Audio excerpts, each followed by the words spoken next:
What's up, all my fight fans? So, Hasim Rahman and Jake Paul, it's off. Very unfortunate. Very unfortunate because I was actually pretty excited about this fight. I was curious to see where Jake Paul was. We seen him in the ring quite a few times, against another YouTuber, a basketball player, and MMA fighters. So, he has definitely got his feet wet a little bit in the ring, but this right here was the ultimate test for him. Now, I know a lot of people are wanting to see against a more known opponent, but unfortunately, guys, he is still starting off. He is not a boxer, he's a YouTuber, regardless of the wins that he has over a champion, Tyron Woodley and Ben Askren. Still good wins, those guys are no pushovers, but again, they weren't boxers. And they weren't even strikers um, in their own organization, which was the UFC. So, but this would have been a really good test. Of course, we remember what happened with him and Tommy Fury. He was supposed to face Tommy Fury, and there was just all these allegations. We all remember couldn't get into the country, this, that. Tommy Fury is definitely not no boxer himself. I believe he was a reality star over there in the UK.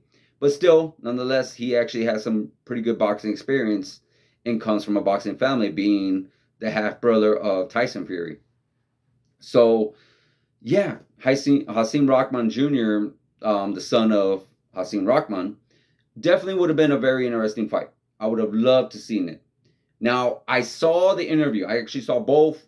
Now, excuse me, not interviews. I saw both their posts, I guess you could say, on YouTube from Jake Paul and Hasim Rahman. Jake Paul openly said that Hasim Rahman has bailed out of the fight, saying that he once agreed to a 200-pound fight with him, then could not make the weight and agreed to 205 pounds, still could not make the weight and wanted it to be at 215, I believe. Of course, that was not what Jake Paul agreed on, and decided to call it off. Like, that was it. They're not going to do it. Hasim Rahman comes out and says, hey, you sparred me at 230 pounds. Why can't you fight me at 215? Why do you want to fight me when, I am depleted? I just completely drain myself. I don't want to go out like that. Hasim Rahman has mentioned that. So who do we believe? I personally believe Jake Paul. And why do I believe him? Because in the press conference with him and Jake Paul, Hasim Rahman and Jake Paul, Hasim Rahman's dad openly said that his son has at times come unprepared in the training gym and in the ring. If I'm wrong on the words, please forgive me, but he came to some of that where almost it wasn't taking it serious enough in the ring and in the gym. So that kind of tells me that perhaps we have ourselves someone that's not taking it super serious in the ring when it comes to weight cutting, when it comes to training, getting up early, getting your miles in, getting all the work that you need to do. That's something that I took from what his dad said when I saw that press conference. And nonetheless, it is what it is. The fight was signed. So here we are now. It's very unfortunate for Hasim Rahman because, again, you agreed to this, weeks ago when Jake Paul came out, you agreed to boxing him at 200 pounds. So you knew ahead of time.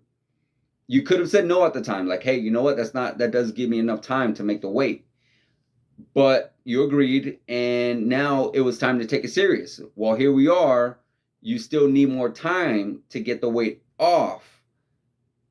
Now, of course, I am no professional. I've never ever cut weight like that. But again, the fighter knows his own body. He knows what he can cut and what he can't cut.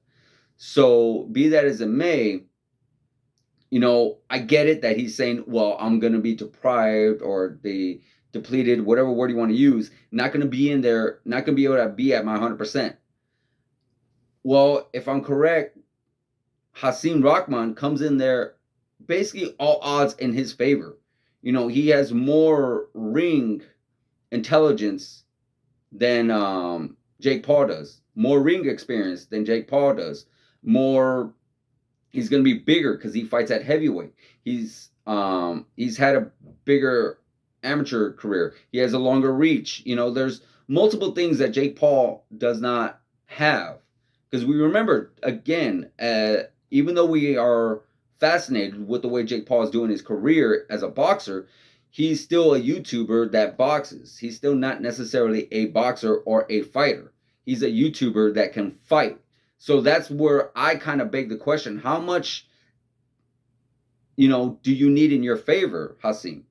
How much do you need with all the odds that's already in your favor? How much more do you need to go against a YouTuber? And to me, honestly, it makes him look bad, not Jake Paul, because Jake Paul called him out and wanted him to cut him down the weight just a little bit, just so Jake can not say have an advantage, but to have something to where it's like, okay, you know what? I may not have the experience. I may not be the biggest man. I may not have the longer reach, but at least, our weights will be a little bit the same.